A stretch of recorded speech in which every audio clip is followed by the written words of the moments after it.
अब तो ऐसे लोगों की सरकार है कि सबूत भी दिया जा रहा है, आरोप लगाया जा रहा है, उसका सबूत दिया जा रहा है, और अब उससे आगे बढ़ करके अपना सब कुछ करियर दांव पे लगा करके ये हमारे आंदोलनकारी सड़क पर ये आंदोलनकारी साथी आ गए हैं कि अब हम ये न्याय लड़कर लेंगे। और उसके बाद भी एक खामोशी छाई हुई है उन लोगों के इलाके में जो हर बात पर भाषण ही दिया करते हैं और इस मुद्दे पर अब कुछ नहीं बोल रहे। इस देश के एक नेता डॉक्टर राम मनोहर लोहिया कहा करते थे कि अगर सड़कें खामोश हो जाएं तो संसद आवारा हो जाती है, कि ये नारा गांव-गांव पहुंच जाए कि पढ़ेगा इंडिया तो बढ़ेगा इंडिया। और जब ये नारा एक तरफ देश के नेता लगा रहे थे तो दूसरी तरफ पॉलिसी बना रहे थे कि न इंडिया को पढ़ने देंगे न इंडिया को बढ़ने देंगे, और शिक्षा नीति को निजी हाथों में बेच दिया। देश और राष्ट्र किसी नक्शे पर खींच दिए गए लकीर के बीच आने वाला भूगोल नहीं होता। जंगल, नली, पहाड़े, पर्वत, इन सब से मिलके कोई देश नहीं बनता। देश उसके नागरिकों से बनता है। और अगर उस देश के नागरिक कह रहे हैं कि हमें इस मुल्क में अपना हक चाहिए, अपना स्वाभिमान चाहिए, तो जैसे कि ये नारा गांव-गांव पहुंच जाए कि पढ़ेगा इंडिया तो बढ़ेगा इंडिया। और जब ये नारा एक तरफ देश के नेता लगा रहे थे तो दूसरी तरफ पॉलिसी बना रहे थे कि न इंडिया को पढ़ने देंगे न इंडिया को बढ़ने देंगे, और शिक्षा नीति को निजी हाथों में बेच दिया। तो वैसे ही दूसरा नारा लगा था, बेटी पढ़ाओ बेटी बचाओ, और ये कहा गया कि हम तो वो देश हैं जिसमें बेटियों को हम महिलाओं को देवी मान के पूजते हैं। और उसमें भी कुछ बेटियां, मैं अभी इस मंच पर खड़े होकर हाथ रस के उस बेटी की बात नहीं कर रहा।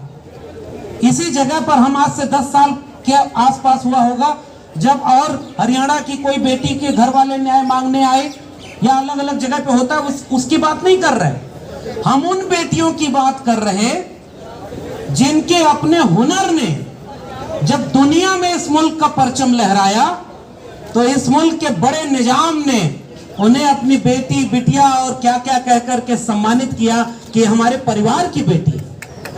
तो बाकी बेटियों के न्याय की बात छोड़िए, जिन्हें इस मुल्क का निजाम हुक्मरान अपने नाम और अपने काम की वजह से जानता और पहचानता है, उन बेटियों ने जब अपने ऊपर हुए अत्याचार के खिलाफ आवाज उठाई तो वो जो नारा लगाया था बेटी बचाओ बेटी पढ़ाओ, उस नारा लगाने वाले लोग अचानक खामोश हो गए और बेटियों के साथ न्याय करने की बजाय उन्हें इस कदर प्रताड़ित किया कि अब दूसरी बार उनको यहां सड़क पर उतर करके अपने हक के लिए न्याय मांगने आना पड़ा। तो भाई नारे पर विश्वास करें या उनके काम को देखें। एक समय इस देश में सियासत का ऐसा रहा कि कोई रेल मंत्री था और रेल की कोई दुर्घटना हो गई, जिसको रेल मंत्री खुद ड्राइवर नहीं हुआ करता था, रेल नहीं चला रहा होता था, लेकिन वो नैतिकता के आधार पर इस्तीफा दे देते थे कि हमारी वजह से हो सकता है हमारी कोई खामी रही होगी कि वो दुर्घटना हो गई और हमें पद से हट जाना चाहिए।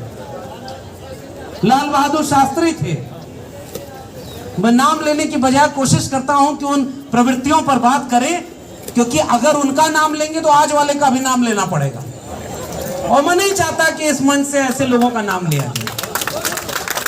हम तो प्रवृत्तियों पर बात कर रहे हैं कि एक दौर वो था, वो भी इसी देश में था, और जिनकी पार्टी की सरकार है उनके एक बड़े नेता पर जब संसद में आरोप लगा तो उन्होंने खुद ही इस्तीफा दे दिया कि भाई मेरे ऊपर अगर आरोप लगा है तो जब तक मैं पद पर हूं ये न्याय नहीं हो सकता, जांच नहीं हो सकती, तो उन्होंने खुद ही इस्तीफा दे दिया।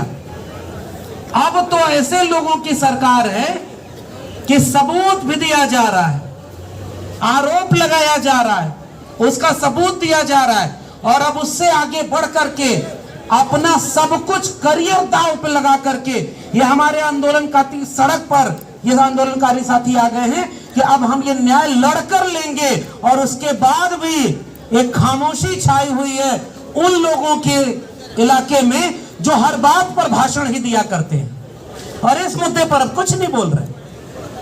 तो मैं सोचता हूं कि इस देश में वो नैतिकता कहां गई कि अगर आपके ऊपर कोई आरोप लगे तो आपको तो अपने आप पद छोड़ देना चाहिए। अगला कह रहा है कि अगर इस देश के प्रधानमंत्री, गृह मंत्री कह दें तो मैं पद छोड़ दूंगा। ये वाला बयान उसने ठीक कर दिया है, क्योंकि इससे यह साबित हो गया है कि उसको बचा कौन रहा था अब तक। इसका मतलब कि कुछ थे लोग जो उनको बचा रहे थे। बहुत ज्यादा बातें न करते हुए, इस जगह पर यह जंतर मंतर की जमीन, लोकतंत्र, जमहूरियत कुछ ही वजहों से चलती है। वो तानाशाही की तरफ न चली जाए, इसके लिए केवल एक फर्ज होता है कि जब इस मुल्क की आवाम को लगता है कि कोई चीज उनके खिलाफ हो रही होती है तो वो सड़क पर यूं ही दरी बिछाकर बैठ जाते हैं। तो देश को मजबूत ये सड़कें ही करती हैं। इस देश के एक नेता डॉक्टर राम मनोहर लोहिया कहा करते थे कि अगर सड़कें खामोश हो जाएं तो संसद आवारा हो जाती है। और ये बात साबित की इस देश के किसान आंदोलन ने। और जब मुझे पता चला कि पूरे देश के किसानों ने, इस देश के बहुजन आंदोलनों ने, और अभी हमारे पहले एक पंचायत के हमारे अगुआ बोल रहे थे, उनके सीने पर एक बिल्ला लगा हुआ था और उनकी बातों में एक तरफ बाबा साहब डॉक्टर अंबेडकर थे और एक तरफ चौधरी छोटू राम थे। और उन्होंने एक बात कही थी, जब लोग इस मुल्क की आजादी के लिए लड़ रहे थे तो कैसे वो लड़ाई अधूरी थी। हमारे पुरखों ने तो इस मुल्क को मुकम्मल रूप से आजाद करने के लिए लड़ाई लड़ी और कुर्बानियां दी हैं। हमें तो उस मुल्क को बचाने के लिए इतनी कुर्बानी देनी पड़े तो ये कोई ज्यादा नहीं है।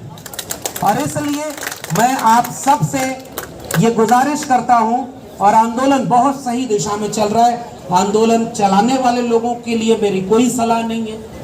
आंदोलन बहुत शांतिपूर्ण ढंग से, बहुत एकजुटता के भाव से, तमाम अलग अलग ख्यालों के लोग, अलग अलग दलों के लोग, भाई सियासत को पहले पिछले आंदोलन में कहा गया कि नहीं अब तो सब लोग आ रहे, तो कहा जाता है कि अगर आप राजनीति करेंगे नहीं तो राजनीति के शिकार होंगे, और राजनीति कोई आपसे कर रहा है तो आप इतनी राजनीति कर लो कि अपना वजूद, अपना सम्मान बचा सके।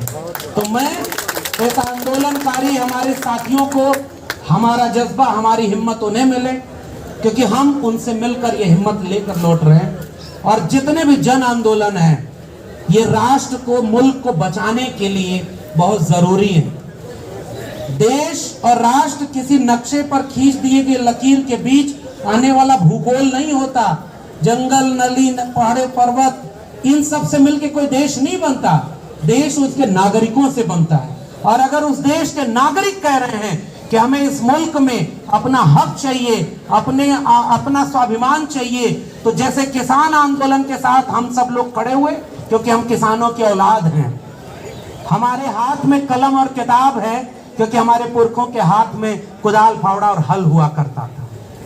उन्होंने इस बंजर धरती का सीना चीर करके लोगों का पेट भरा और इतनी मेहनत की कि हमारी हाथ में कलम और किताब और हमारे साथियों के हाथ में वो जज्बा है कि दुनिया में अपना नाम रोशन कर सके। तो कम से कम जब उनके हाथ में ये सब हुआ, उन्होंने अपना हुनर दिखाया है, तो इस मुल्क की न्याय व्यवस्था और संविधान के ऊपर भरोसा करते हुए हम ये उम्मीद करते हैं कि आंदोलनकारी साथियों के साथ न्याय होगा। हम हर रोज इस आंदोलन में आएंगे, हम साथ खड़े होंगे और इस आंदोलन को मजबूत करेंगे, ताकि जब तक तोड़ेंगे नहीं तब तक छोड़ेंगे। बहुत बहुत धन्यवाद।